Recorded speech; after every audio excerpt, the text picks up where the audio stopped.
warahmatullahi wabarakatuh. Perkenalkan, kami dari kelompok 1 yang beranggotakan 6 orang. Saya sendiri Hikmat Rihani, kemudian ada rekan saya. Yang pertama Ananda Yudiana Putri, Asma Syamsu, Askia, Penny Kumala, dan Harwana. Di sini kami akan menjelaskan konsep dasar manajemen keuangan pendidikan. Untuk itu, jangan skip video ini ya. Di sini saya akan memaparkan materi pertama, yaitu manajemen keuangan pendidikan atau disebut juga dengan pembiayaan pendidikan.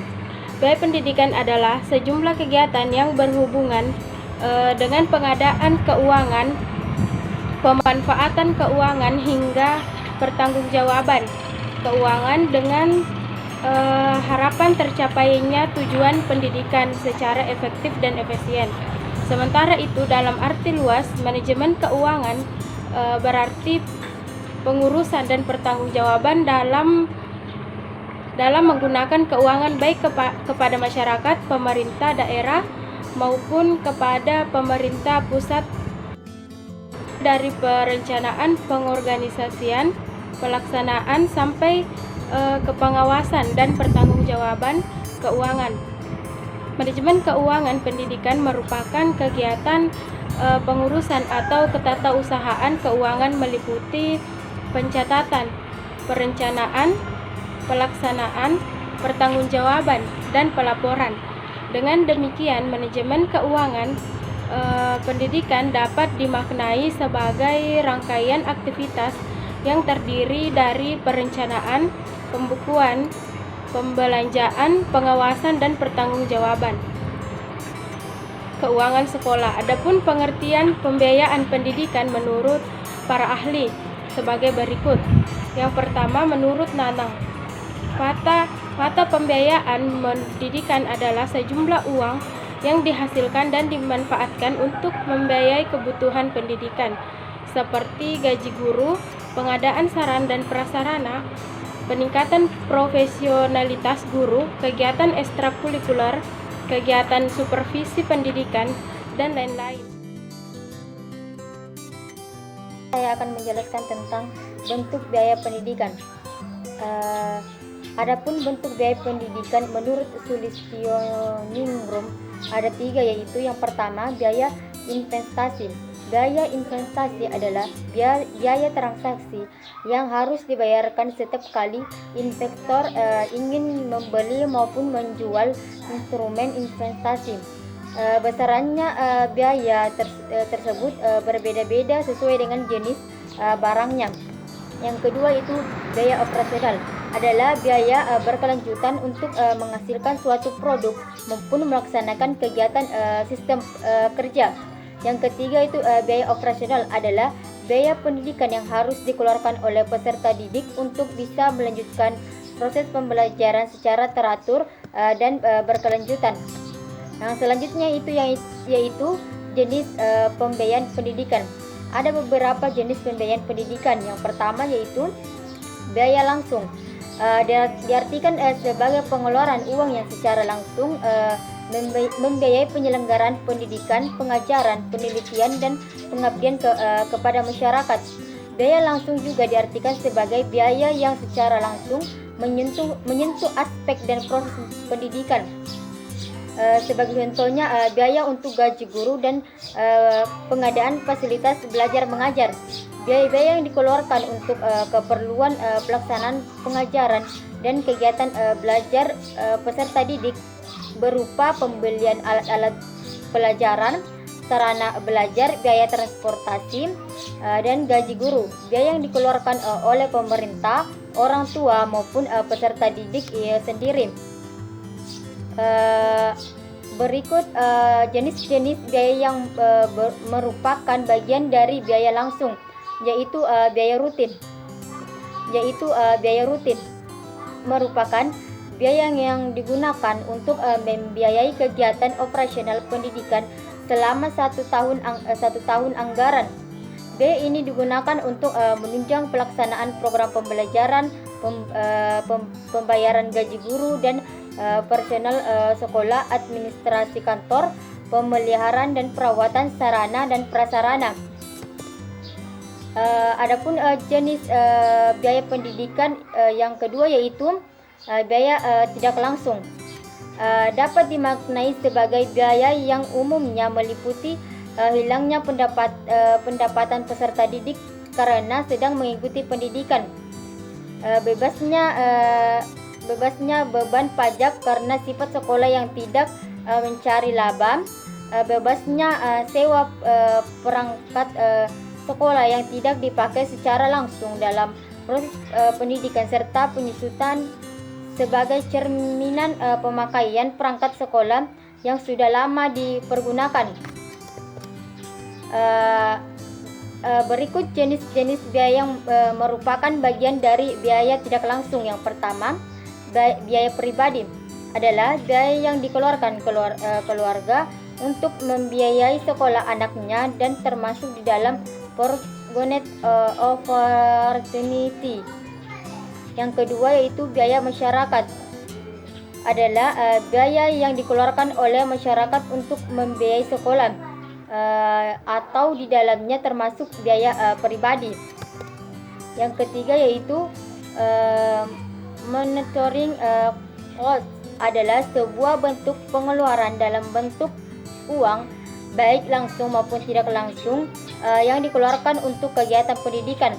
Yang keempat yaitu non-monetary costs, adalah semua bentuk pengeluaran yang tidak dalam bentuk uang meskipun dapat dinilai ke dalam non-monetary costs, adalah semua bentuk pengeluaran yang tidak dalam bentuk uang meskipun dapat dinilai ke dalam bentuk uang baik langsung maupun tidak langsung yang dikeluarkan untuk kegiatan pendidikan, misalnya materi, waktu, tenaga, dan lain-lain.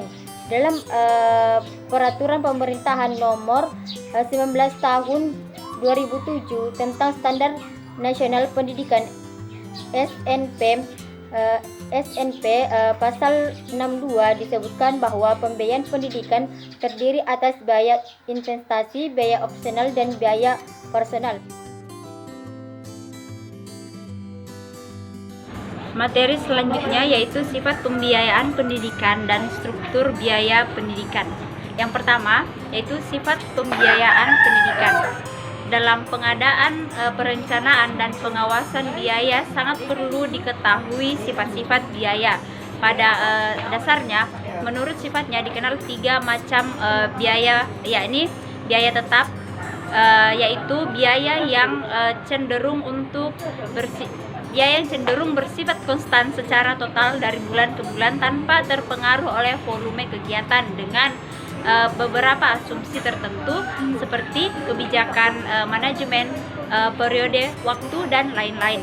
Biaya-biaya yang termasuk ke dalam kategori biaya tetap ini antara lain adalah gaji, pajak kekayaan, asuransi, dan penyusutan. Selanjutnya yaitu biaya variabel atau variable cost, yaitu biaya-biaya yang secara total selalu mengalami perubahan, di mana perubahan itu searah dan sebanding dengan perubahan tingkat kegiatan.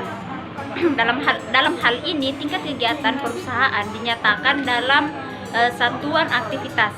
Biaya-biaya yang termasuk kategori biaya variabel antara lain adalah biaya bahan mentah, biaya bahan mentah langsung, biaya tenaga kerja langsung, dan biaya tenaga. Yang selanjutnya itu biaya semi variabel atau variable cost, yaitu biaya-biaya yang tidak bersifat tetap tetapi tidak pula bersifat variabel. Biaya ini mengalami perubahan tetapi tidak sebanding dengan perubahan tingkat kegiatan. Biaya-biaya yang termasuk ke dalam kategori biaya semi variabel antara lain biaya tenaga kerja tidak langsung dan biaya pemeliharaan, biaya peralatan, biaya bahan mentah tidak langsung, dan lain-lain. Yang selanjutnya itu struktur biaya pendidikan. Struktur biaya pendidikan terdiri dari biaya satuan pendidikan, biaya personal, dan biaya penyelenggaraan dan pengelolaan satuan pendidikan. Adapun biaya-biaya tersebut yaitu yang pertama biaya satuan pendidikan. Biaya investasi meliputi biaya investasi lahan, biaya investasi lahan pendidikan dan biaya investasi selain lahan pendidikan. Yang selanjutnya itu biaya operasi, meliputi biaya personalia dan biaya non personalia. Biaya personalia itu sendiri meliputi beasiswa, beasiswa prestasi dan bantuan, biaya siswa, dan selanjutnya biaya penyelenggaraan dan pengelolaan satuan pendidikan. Biaya investasi meliputi biaya investasi lahan, biaya lahan pendidikan, dan biaya investasi selain lahan pendidikan. Biaya operasi meliputi biaya personalia dan biaya non personalia. Biaya personalia atau pegawai meliputi biaya personalia satuan pendidikan meliputi gaji pokok, tunjangan yang melekat pada gaji, tunjangan struktural bagi pejabat struktural pada satuan pendidikan, tunjangan fungsional bagi pejabat, tunjangan fungsional bagi guru atau dosen, tunjangan profesi bagi guru atau dosen, tunjangan khusus bagi guru atau dosen, dan muslahat tambahan bagi guru atau dosen, tunjangan kehormatan dosen yang memiliki jabatan profesor. Selanjutnya yaitu biaya non personalia. Biaya non personalia ini yang meliputi biaya pengadaan bahan atau peralatan pendidikan, pendidikan yang habis pakai, dan biaya operasi tidak langsung atau pengadaan air dan telepon, pemeliharaan sarana dan prasarana, lembur, transportasi, konsumsi, pajak, asuransi, dan lain-lain. Bismillahirrahmanirrahim. Di sini saya akan melanjutkan materi yang keempat, yaitu komponen pembiayaan pendidikan, yang dimana yang pertama yaitu perencanaan penganggaran pendidikan, dimana di Indonesia itu sendiri menggunakan sistem yang disebut SIPPA, yang merupakan kepanjangan dari sistem perencanaan, penyusunan, program, dan anggaran. Untuk dapat melakukan SIPPA ini perlu diperhatikan langkah-langkah sebagai berikut. Yang pertama, merumuskan kebijakan program berdasarkan pada rencana umum yang ada. Yang kedua, menyusun alternatif tujuan-tujuan program yang dijabarkan dari kebijakan program yang sudah dirumuskan. Dan yang ketiga, memilih program dengan mempertimbangkan tujuan program, alternatif-alternatif, dan cara pembiayaannya. Dan yang keempat, program yang terpilih selanjutnya dirumuskan dengan mengacu kepada alternatif tujuan dan biaya yang dikaitkan dengan dimensi waktu. Penganggaran pendidikan mengikuti alur berikut: perencanaan tingkat sekolah, perencanaan tingkat kabupaten atau kota, dan perencanaan tingkat provinsi.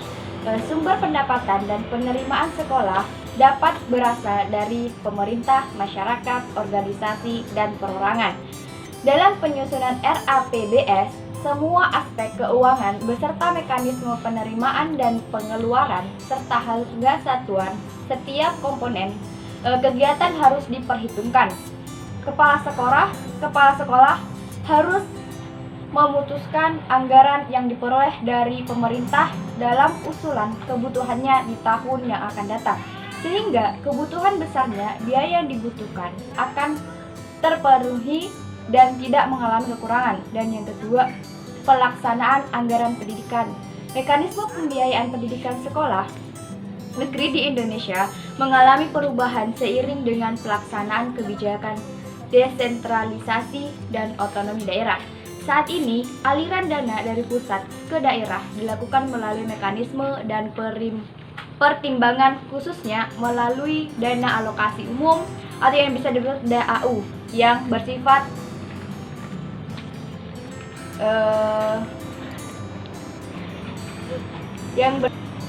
yang bersifat block grant. Dalam melaksanakan anggaran pendidikan harus sesuai dengan sasaran yang tepat, tuan. Setiap komponen kegiatan harus diperhitungkan. Kepala sekolah harus memutuskan anggaran yang diperoleh dari pemerintah dalam usulan kebutuhannya di tahun yang akan datang, sehingga kebutuhan besarnya biaya yang dibutuhkan akan terpenuhi dan tidak mengalami kekurangan. Dan yang kedua, pelaksanaan anggaran pendidikan. Mekanisme pembiayaan pendidikan sekolah negeri di Indonesia mengalami perubahan seiring dengan pelaksanaan kebijakan desentralisasi dan otonomi daerah.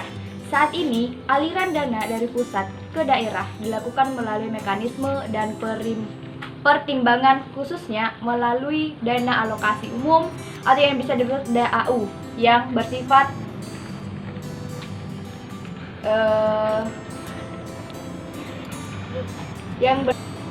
yang bersifat block grant. Dalam melaksanakan anggaran pendidikan harus sesuai dengan sasaran yang tepat dan sesuai dengan sumber daya yang diperoleh. Biaya pendidikan yang didapat dari sumber-sumber dana kemudian dipergunakan dan dialokasikan sesuai dengan kebutuhan dan kegiatan sekolah. Dalam mengalokasikan dana, pendidikan biasanya memperhatikan komponen-komponen siswa, guru, dan ruang belajar. Selain itu, ada juga pengalokasian dana berdasarkan bobot-bobot tujuan pendidikan, berdasarkan tingkat angka partisipasi siswa, dan berdasarkan rumus-rumus alokasi keuangan. Dalam penganggaran pendidikan, terdapat beberapa hal-hal yang harus diperhatikan, yaitu di mana yang pertama, adanya penatausahaan anggaran pendidikan, yang kedua, pengawasan anggaran pendidikan, dan yang terakhir, pertanggungjawaban anggaran pendidikan.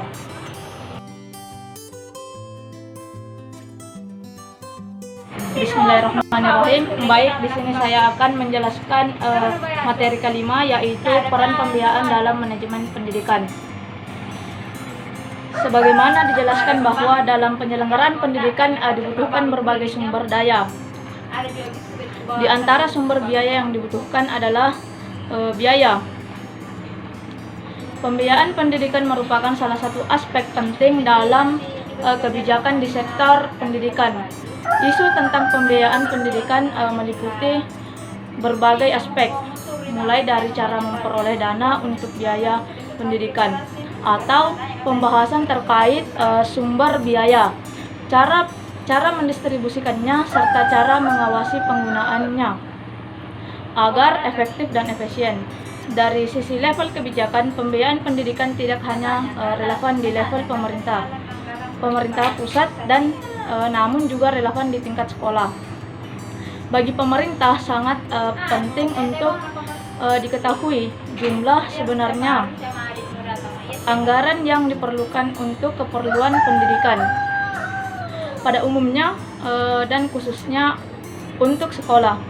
Secara ideal, besarnya pembiayaan tidak begitu saja diambil dari peraturan perundang-undangan, tetapi perlu dilakukan perhitungan yang rinci dan terukur.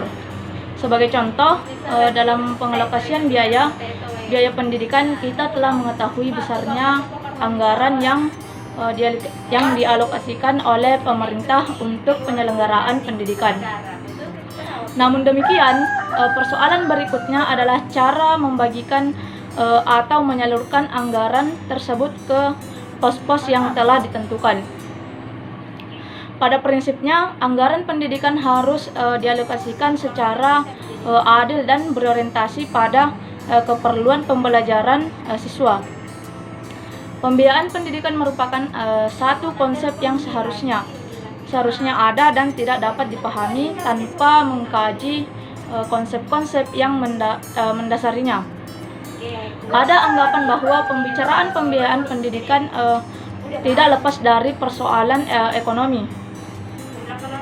Dikemukakan hasil penelitian akhir-akhir ini menunjukkan bahwa pendidikan merupakan major kontributor terhadap pertumbuhan ekonomi.